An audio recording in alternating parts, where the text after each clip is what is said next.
As our first speaker, we have Kartikeya. Kartikeya, a member of Riverside's first batch, is a strategy consultant at Deloitte, where he supports organizations on key growth and business initiative transformation.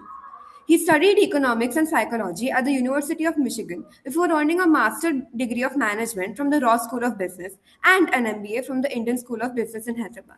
Over to you, Kartikeya. Hi Karthike, good morning. Ria Rao works in the field of marketing and communications with a strong focus on CSR storytelling and development sector. She studied social work, development, and humanities, which shaped her belief in purpose, kindness, and giving back. Her journey began with hands on work in the education nonprofit space, where she saw firsthand how access and opportunity can transform a child's life. She later moved into CSR, gaining exposure on how companies plan, fund, and execute programs on the ground. Today, Ria brings together her development experience, corporate understanding, and creative storytelling skills in marketing, building brands, shaping narratives, and advocating for impact. She is driven by the desire to learn, grow, and contribute meaningfully to those who have less access and privilege. Okay, so Dravya, shall I take over then? Yes. Okay. Firstly, it's so good to be here. I was just looking at a whole bunch of people seated in the room, and I saw a couple of teachers walk past. I saw Amit sir and Suja ma'am, and I don't remember who else I saw, but it was really good to see teachers I studied with because it took me back a couple of years ago, and I was right there when a few other seniors had come, and we were on the other side, right? And it's just so wholesome to be part of this discussion and just hear and understand where children are, how they try to navigate their journeys and trying to get guidance from us. So just all in all, I'm really thankful and glad to be here. So can I have someone from Univariety maybe help me share the presentation? That would be a little Sure, more seamless. Yeah. just doing that. Let me know when you can see my screen. Is my screen Yeah, visible? it's coming up. It's coming up. Okay. Perfect. You can put it on full screen maybe. Yes, doing that. Yes, yes. It's right there above. Yeah, Yeah. yeah. Okay. Okay, perfect. Right, so we can begin. So basically, I passed out from the 2016 batch from Riverside School. I have not been in Riverside from the very beginning, so I've changed a lot of schools. I think Riverside was my last and final school. So over the course of my education, I've changed about 6 schools. All right. So I've been to a lot more schools and I've seen different education systems. And I definitely say that when I came to Riverside, it was nothing like what I'd expected because I was earlier in a boarding school. So there was a big cultural shift when I came to the school, and it took me a lot of time to adjust because Riverside was so different in many ways, right? But I think it was one of the most wholesome, enriching experiences I've had because of the teachers, because of the space, how they've created the atmosphere, the academics. So all in all, I had a really gala time over there, and I made a lifetime of memories. So I think it'll always hold a very special place in my heart. That being said, moving on to the next course of my education, which was master's and undergrad. So I did 3 years of my undergrad at Azim Premji University in Bangalore and master's as well in Bangalore itself at APU. And then I went on to work in a few other companies. So I'll begin by letting you guys know about my trajectory and how I've come to be and who I am. So earlier on in Riverside, we were exposed to social work. I believe every weekend we had to dedicate certain number of hours to doing good in whatever area we chose, right? So there was heal, so solar civil activities, and then there was Chalo Nishad where you could actually go on field and teach young children certain subjects. So I chose that, and we had to educate them on several subjects like English, math. Then we had something around drama, dance, arts, all of those things. So I think I did that for quite some time, and that's where I felt like I was adding value and purpose to people who came from lesser economic circumstances, disadvantaged communities. And the amount of satisfaction that I derived from there was unparalleled. I think they were so happy, and it was such a sweet moment, and it really just added so much more layer to my sort of understanding of what India is, how are we divided as a community, society at large. So that was, I think, the stepping stone into the world of social work. And that's when I sort of got introduced also that this could be a possible career or an area where I want to go to, right? So I think social impact activities definitely shaped that worldview for me. about what it truly means to be privileged, because I do come from that background, and it's important that I recognize it earlier on, that I have so much access to resources, to people, to a network, right? But maybe others don't. And in some way, it's my duty to give back and do good in whatever small way possible. So I wanted to ensure that even in my career going forward, I have some element of that sort going forward. Then in college, which was undergrad, we had field trips because the entire course for combined humanities was structured in a way that people across courses had to ensure that they would do at least one or two field trips in that year, per year of education, per semester. And this would be into extremely rural, remote areas, states which may not be as rich as probably Gujarat is, right? Maybe like a Bihar or an Orissa, something of that kind. And we had to travel by train in for 3 days in like a sleeper class with very less resources, and we were given a certain amount of allowance that we had to spend, and we had to stay with the community inside like small quarters with a team of people, and we had to do our own laundry, cook our own food, go on field, like learn things of how suppose an organization works because we were placed there. So a lot of those learnings really added a lot more value to my understanding of what people do, how they work, how they operate in different regions. Because when I was living, and I primarily lived in Gujarat all of my life, your understanding of people around you is to a certain level, right? You think that this is what the world is like. But when you step out and you go to another state or another city, primarily villages, you get to know another side of India. So field trips definitely added that understanding to me. And I think it opened my eyes. It opened my eyes to the realities of India, that everything is not as rosy and, sunshine and rainbows as you and I see on an everyday basis. Then one thing very interesting at Azim Premji was that we studied with diverse peers, so people who came from different socioeconomic backgrounds, right? And I had friends who were very different compared to where I came from Riverside, from Ahmedabad. People who were either, children of single parents or from broken families, or people who had taken some, loans or sponsorship to just study at a university, or they were orphans as well, and that was entirely new to me. I had not known such a concept, because you get to hear such things, but when you study with people who are so far different from you, you are humbled. You're right. You understand what it means to be lucky, to be fortunate, to be privileged, and you also mingle and gel with these people, and you get to know that they're very much like you. They just had life tougher, and you had it easier. But it's your duty also to be kinder, to be nicer, to be warm, welcoming of such people, because for them it's much more difficult to navigate in these educational spaces which are so structured, and they have a top down approach and so on. But in that way, I think Azim Premji is very, very encouraging, very warm, very welcoming to all sorts of people from different communities. And I think that is the most brilliant thing, because you get to study with all sorts of people, and that really broadens your horizon. So I think studying with diverse peers added again many more layers to my understanding. And I think when I talk to different kind of people today, I have those kind of it's a more nuanced conversation with people. It's not as straightforward because you see them and where they come from, right? Other than that, I think over the course of my journey, I've tried several roles. So it's not been very straightforward from me from the very beginning. Like when in Riverside, I'm sure other people had a very clear understanding as to what they wanted to do and the things they wanted to opt for, the choices they wanted to make. But for me, it was a little bit of trial and error.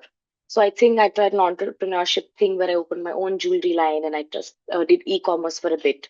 I would hand make jewelry and I would sell that online. So I did that for about 2 years during COVID. Then my mother had a preschool, so I helped her set that up at our own premises. And then I was doing teaching dance and arts over there. So a little bit of teaching as well. And then I started off as an academic head at a smaller preschool in Hyderabad known as Potter's Wheel. And then I moved on to an NGO, the Apprentice Project, where this picture, as you can see, is taken in a remote school at the outskirts of Pune in Pimpri Chinchwad. So again, it's a lower income community. So I think the children were really thrilled to have an entire team over there, spend the day with them, teaching them all sorts of things. So that again was a really beautiful experience for us. Then I moved to CSR Box, which is a CSR consulting firm. And today I am at Chrysalis Services, which is again is a CSR consulting firm, and we operate pan India. We can move, yeah. So coming to marketing and how I came here, probably all are wondering how I came to marketing because I don't have a formal background and academic sort of disposition in marketing. But earlier at Chrysalis Services, I was an alliances manager. So I was managing relationships with NGOs and foundations. And how do we see ourselves as a firm? We are a consulting firm. So we see ourselves as a catalyzing force for good. We're a bridge between corporates and NGOs, right? So we ensure that corporates who have the mandate by law to, you know, shell certain amount of money in a financial year, right? They may be a little confused or may not know exactly where to fund, which programs to go into, and all of that. So we guide and direct them to good programs on ground. That's our job. So we also help them connect with the correct NGOs, foundations, whatever else. So I was in charge with having that kind of relationship with NGOs, several NGOs. That went on for about a year or so. And then my manager, who's a really exceptional person, his name is Sudhir Rao, he saw that I had a creative side and he wanted me to explore marketing and communications. So that's where he asked me if I would like to jump in and try that field out. And I think that was one of the best decisions that I agreed to. And today I'm in marketing. And I think it's a great space because you get to be very creative. You have that liberty and that freedom to try different things, experiment. And I think marketing is a great space to be in, right? So that's where I am today. I think in terms of talking about marketing as a field and domain, I feel people who are in marketing or people like you who aspire to get into marketing, it's important to always, obviously, if you can and if you have that creative zest, there's nothing like it. But always keep your eyes and ears open because it's all about observation. The patterns you see in the world, the color, the themes, the interplay of elements, what other companies are doing. I think that is very important to observe and make a note of. So I've always tried my best to, observe campaigns, go on LinkedIn and like scroll through. I follow a lot of pages. I observe ads and what they do uniquely, hoarding stories. It's all about storytelling and how effectively you convey a message to a larger population, the target group. So that's one thing. The other thing is you have to ensure that you always come up with diverse content for whichever target group you're, catering to or addressing. So you have to be exposed to a lot more ideas. You cannot be confined to a box. So you have to go on the internet or read up or observe things in your surroundings and then try to implement, refine, revise those concepts. The other thing is an understanding about competitors. Of course, when you're trying to market your goods, services, or whatever else you're selling, you need to know how you're placed. So you need to have a USP, something unique about you that other people do not have, other competitors, right? So you need to know where you're placed in the market. How do you differentiate? So that way, studying your competitors, their brands, their marketing strategies is very important so that you're able to explicitly mention how you are different from the rest. And lastly, I think you have to keep learning, testing, refining. Marketing is all about that. There's a lot of trial and error. You try some things, it doesn't land. There's a lot of cold calling, messaging. You don't get a response, but then you have to keep going. So it's a lot of that. Not no one day can be the same. So it's a lot of learning on the go, learning on the job as well. But if you like the field and if you feel like this is your calling, it's very wholesome and very enriching, rewarding as well. Next slide, please. In terms of, I think I wanted to put down a little bit something for the young minds in the room because I think it's important to protect your mind, body, and future. By that, I mean that a lot of the times when you're young, you assume you can do so much more.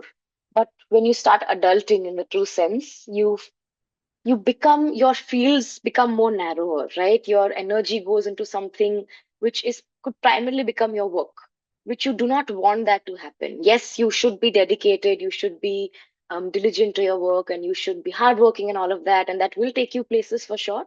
But I see a lot of people around me who tend to only become about their work and the other aspects of their personality tend to erode away gradually. And I think that's what you have to be very careful and mindful about because you will definitely have hobbies and interests, right? Each one of us is unique and different, but you have to ensure that you hone your skills, your talents, spend time with yourself, pick up things that interest you and make you feel alive. Don't let that go. That will keep you young in the long run.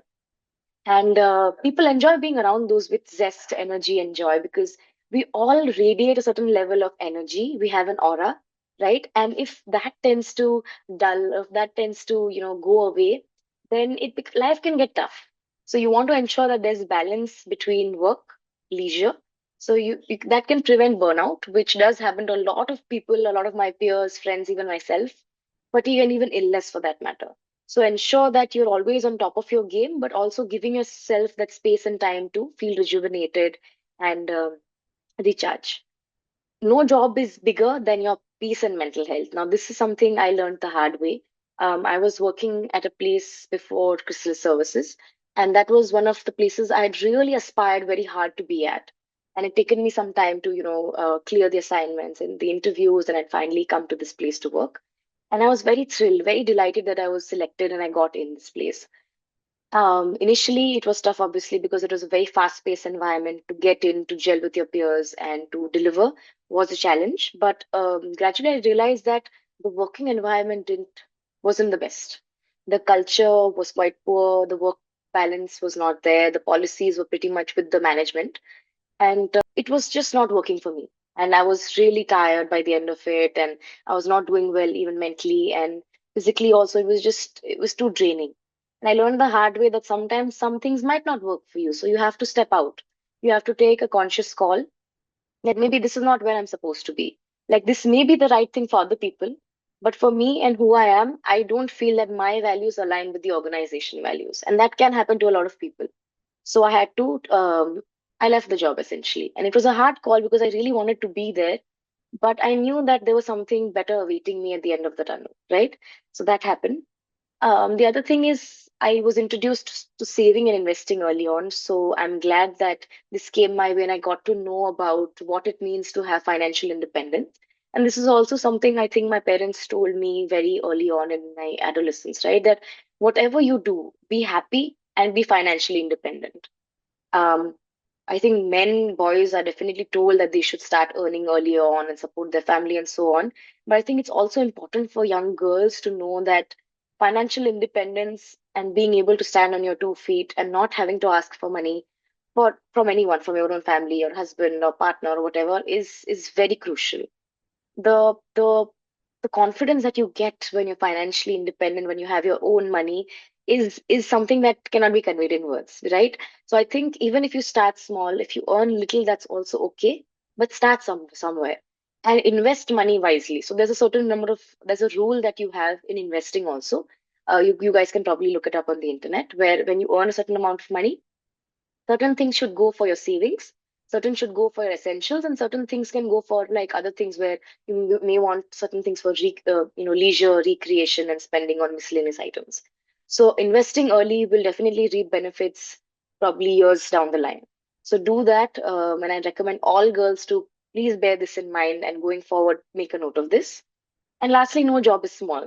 So I know a lot of the people in the room, we aspire to, have great designations. We want to reach that office space or climb the corporate ladder and be landed and, all of that. And all of that is great for sure. But I think we disregard and we don't understand that a lot of the times people who don't have it easy have to start from very small, maybe menial jobs. It could feel like a lot. It could feel like it's a lot of hard work and it's unnecessary, and the designations might also not be all like wow, right? But you have to start somewhere, you have to start small, and with that, with time, with your hard work, with whatever you deliver, you will start climbing the ladder gradually, and people will also have a lot of respect for you, and you'll add a lot of value to the space. So no job is small, the designation doesn't matter. Where you are doesn't matter, as long as you know you're in the right place and you're delivering well. I think that is what you should focus on. Next slide, please. And I think final message from my side to everyone would be to stay curious, because when you have that curiosity inbuilt in you, you want to know more, you want to learn more. And the more you know about the world, the less you fear, right? So the more you read up, the more you engage with people who are smarter than you, or the more content you consume on a daily basis, I think that adds so much more to your personality. And when you're curious, people like you because they see you as someone who's like a sponge who can absorb, right? So be curious, keep your eyes and ears open, stay kind. Obviously, I think the world needs kindness. We're all on our journey, and things can get tough from time to time, But if we show a little kindness to people around us, I think that will really change the world, right? So start from your own home, start from your house help, for your parents, for your partners, for animals. I think kindness can do wonders. And stay open, always stay open, have an open mind, be receptive to new ideas, try to challenge people's ideas, have dialogues, have conversations, and things will flow, things will fall into place. I think that's all from my end. Thank you so much, Riya. Do we have Dravya also? Should we start with next introduction? Yeah, sure. So, as our next speaker, we have Kartikeya. Kartikeya, a member of the Riverside's first batch, is a strategy consultant at Deloitte, where he supports organizations on key growth and business transformation initiatives. He studied economics and psychology at the University of Michigan before earning a Master of Management degree from the Ross School of Business and an MBA from the Indian School of Business in Hyderabad. Thank you, Dravya. Uh, Firstly, hi everyone. Good morning. It's great to be here, and I apologize for the earlier tech glitch. As always, there's someone who has a tech glitch. This time it was me, so sorry about that. But I don't have a PPT or a deck to show you guys, so I'm just gonna talk very briefly about my journey, and then leave more time for you guys to open up with questions. Uh, as Davya mentioned, I am a part of the first batch of Riverside, graduated in 2013. So compared to all of you guys, I'm quite old. Uh, but yeah, after Riverside, I went ahead to the University of Michigan, and that journey was not like a very seamless one. When I was at school, I was not very sure of what exactly I wanted to do.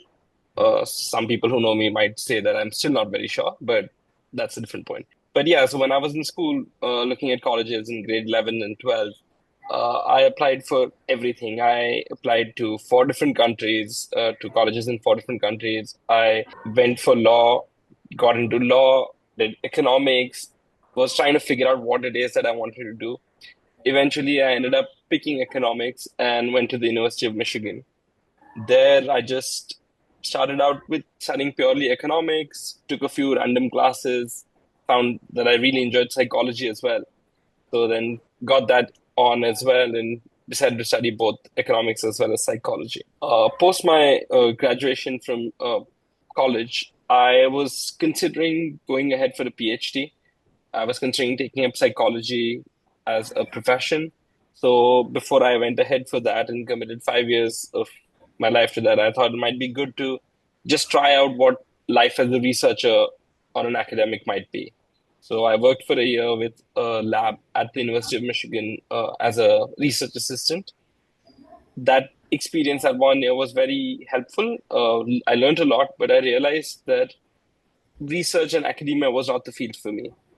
So that's when I made the pivot into business, decided that I'm going to study business and get into the business side of things.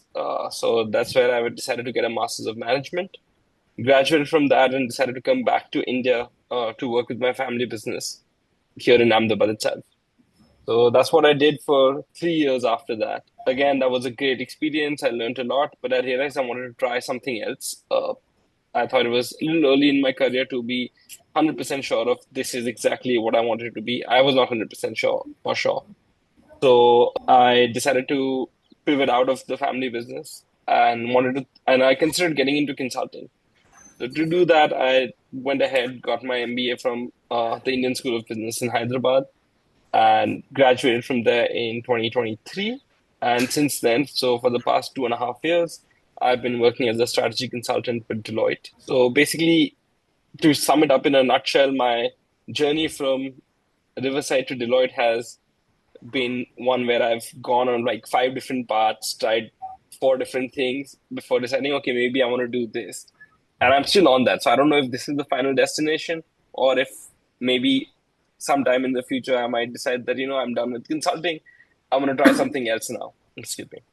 So that's my journey and what that's been like. And I'd say one key thing that I will highlight is the experience I had at Riverside, the base that I built at Riverside, really prepared me for this, for the uncertainty and for the very different experiences that I've had.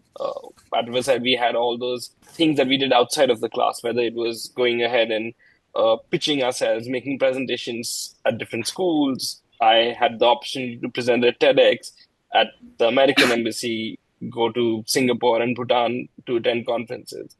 All of those helped me really build confidence, helped me navigate, build the skills to navigate change. And which is why I think it prepared me for the transition from Riverside to college. And that was a big one, especially going from Riverside, which is a small school. Every one of us knows each other, everyone. You know everyone, like 4 classes below you. You know all the teachers. They know your names. They know who you are. To the University of Michigan, which was a massive college with like 60,000 students. I did not know a single person in the United States at that point. For someone like me who used to be very introverted, this was a Yeah. massive shift. And But plus, that so but the experiences at Riverside allowed me to navigate that really well, and I think those have also built up in my other experiences. And I think that those experiences also really helped me with my professional journey, which is now as a consultant. A lot of times I'm in rooms with very senior executives, CEOs, CMOs, very senior business leaders, all of whom have 25, 30, 40 years of experience in industries that I'm very new to. Because as a consultant, I'm not a specialist. I'm a generalist. I look up, I study a little bit about the industry, and then I'm trying to help solve the business or help the client solve their problems. But I'm dealing with and I'm trying to help people who have more experience in the industry than my age. And it really, the you really need to understand how to deal with your audience at that point. Everyone is not the same. Every audience looks for something else. So when you're talking to a senior leader, they have very different priorities than say someone who's at a different level or someone who's an external party. And the ability to adapt to those situations is something that's very critical. But yes, that's been my journey so far, working in Bombay now as a consultant, as I mentioned. And again, I don't have a lot of photographs or visual things to show you. I was traveling over the last couple of days, so I couldn't really get access to those. But I will say one thing, which is, and this would be the biggest advice that I can give to anyone, is to try everything. Uh, a lot of times when we're in school, you might know that, okay, this is what I'm interested in, or this is what I want to do. If you do know that, that's great, that's amazing. But just be open to trying something else as well. Like focus on that, but also give a shot to something else. If you don't know what you want to do, if you're like me, perfect. Just trying things out makes it so much easier and so much more fun. And it'll also help you find other things that you might not want to make your career, you might not want to make your primary thing, but you find things that you enjoy to do outside of, in your spare time. One big example for that is dancing for me. Anyone who knew me at school knows that I did not dance at all. I was super introverted. I think I saw Amit sir there earlier. He can attest to that. And then in college, I decided that I wanted to try and learn dancing. So I started picking up. I joined the ballroom dancing club, and I found that I really enjoyed it. Eventually ended up competing at national level collegiate competitions in ballroom dancing. And this is in college. So 4 years back when I was in school, I would not have thought that I would ever be doing that. Uh, so yeah, that's my biggest advice. Just try things. If you don't like it, you can move on. If you like something, you might just find something fun that you can uh, use to improve yourself or build a new skill or just have some fun time for yourself. That'll be the biggest advice that I can give. And especially at this age, you have the opportunity to try a lot of things. So take advantage of that. Thank you so I'll much, open the Kar. floor for questions now. Yeah, I don't have a lot of material prepared. Thank you so much for sharing your experiences. Just to let you know, both the alumni, that we have the sports day event going on at Riverside School, and you both might be aware like how big this event is for the school. So the students are also busy in that. So if you could share a few glimpses of your sports day events from the school, if you could share with that, I'm sure the students will be able to relate a lot. Anybody wants to go first? Ria, Kartika. So I can go first if that's okay. So back in school, I was a very timid, shy, and little reserved when I just started out in ninth, right after coming from another school. And I think I always had an athletic side to me, but I never explored it as much as I should have. And I think sportsmanship is one thing that people really tell you that it's great, and you should, have that in you, and you should explore and be sporty and like sweat it out and like move. Movement is very important. At least at our age, at Kartikeyan, my age, you need a lot of movement because we're always on our desks, on our laptops. So I think that being said, I remember when I go back to Riverside and memories from that time. Initially, as I said, I didn't step out much and I would not take part in as many sports as I wanted to. But I think there was the sports day opportunities really ensured they nudged you to get out of your shell. And I think there was one time where surprisingly I was made captain of one team, and I had another, we captain a team with someone else, right? Someone who can work alongside you. And I think that was my moment to take my team forward and to ensure that we at least we do we we can go somewhere and we can do make it big and fight it out like like make sure that everyone has fun, but also there's sportsman spirit on field.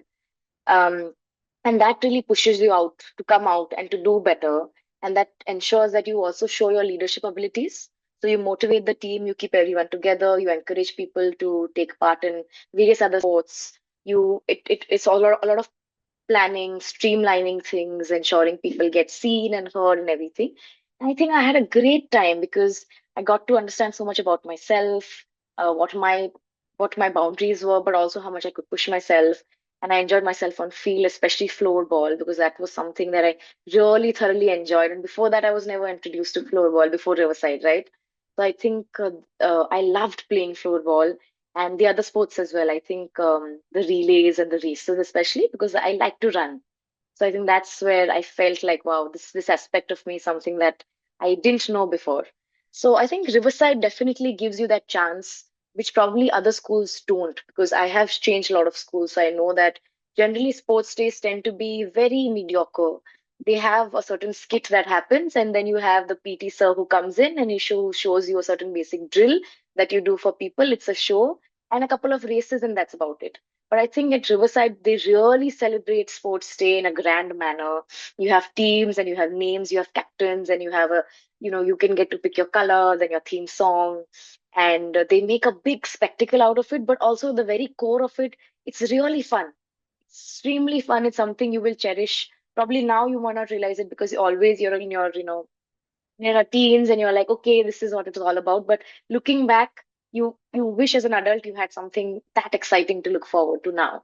So I think all in all, I really thoroughly enjoyed myself during the sports days at Riverside, and I think all of you all should definitely make the most of it. Push yourselves. If you all still feel a little unsure that okay, maybe this is not my thing, or I don't feel as confident, still go out there and do it, as Kartikeya said, because you never know, something you might fall in love with right on the field. And always have sportsman spirit, be kind and respectful to one another, because it's a game. Yes, you can be competitive, but know that other people are also there on the field with you. So that's there. Yeah. Again, like Ria said, sports day for me was also a lot of fun. I had also come from a different school initially, so I had seen some of the more typical sports days where not everyone participated, only certain number of people were participating, and everyone else kind of just sat and watched, so no one was really interested in this.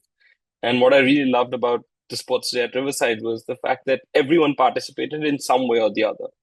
You might be playing a sport, you might be running a race, you might be in charge of the writing the song or finding the music, the creative director, whatever. In some way, you are a part of the team. And that was always fun because I love to play sports, but like I also enjoyed some of the other things.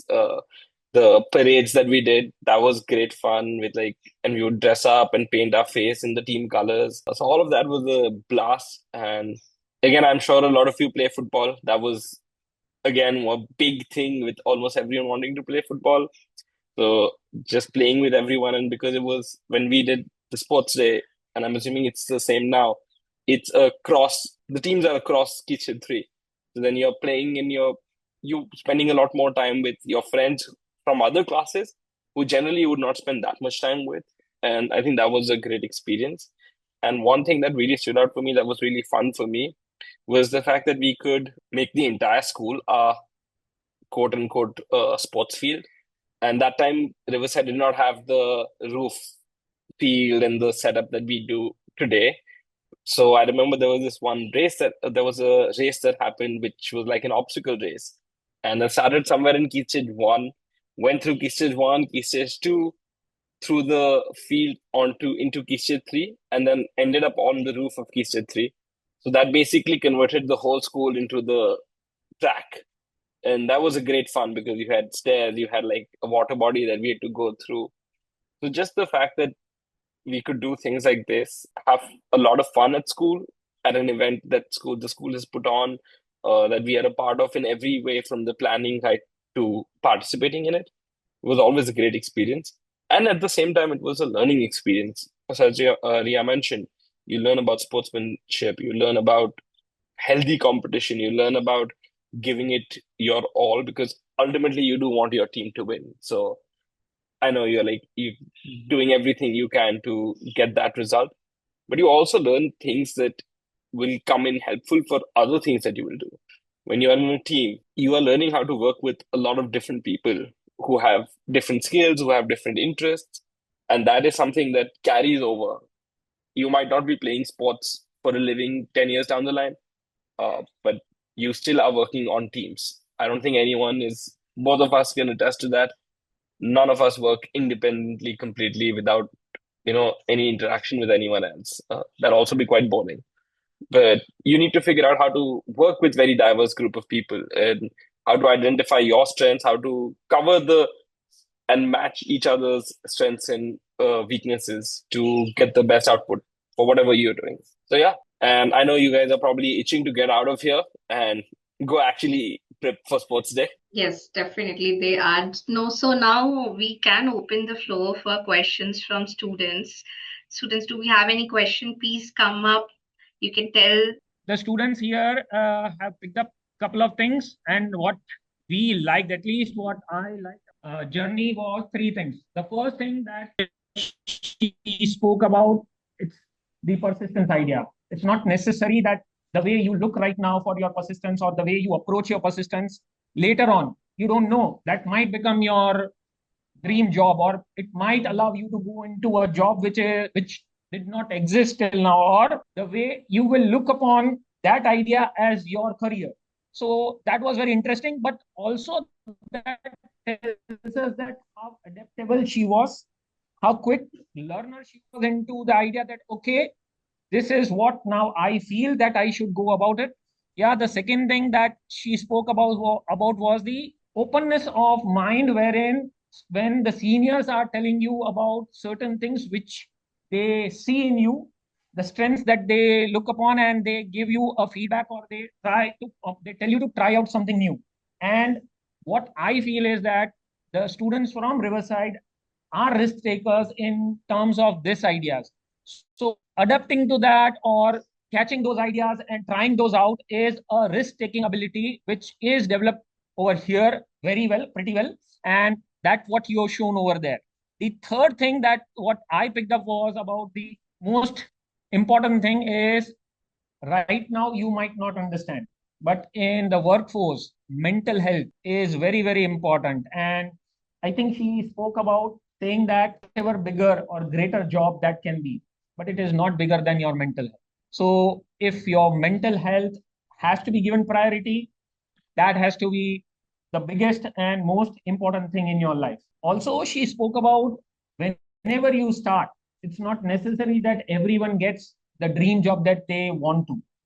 It is your mindset has to be, even if there is some job which aligns to your liking or aligns to your understanding, you should start off with it. So that was the important key facts that I picked up from Ria's conversation or her journey that I saw. I've been seeing you after a long time, Ria. Yeah, but I'm very, very happy and glad to see your journey and where you are right now, right? Congratulations to you, and thank you for coming here. Thank you so much for having me. I think it's so great to interact with all the students and the teachers, especially because We were there a while back, so it's so good to see the faces. It's all like nostalgia coming back again. So it's lovely. Absolutely, absolutely.